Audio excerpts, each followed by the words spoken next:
Guys, antok na ako guys. Madaling araw na.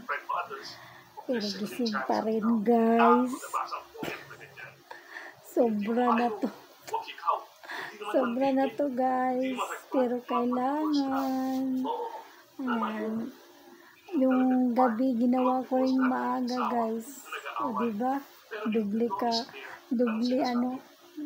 sipag guys. May naantay kasi akong matapos guys eh.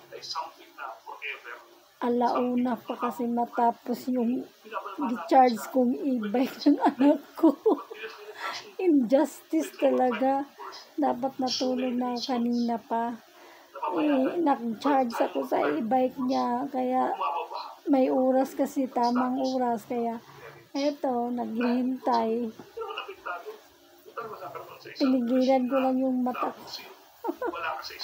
Antok na talaga ako. Tinitiis ko lang guys. Yun lang guys. Naghanap lang ako ng may kausap. Yung cellphone ko.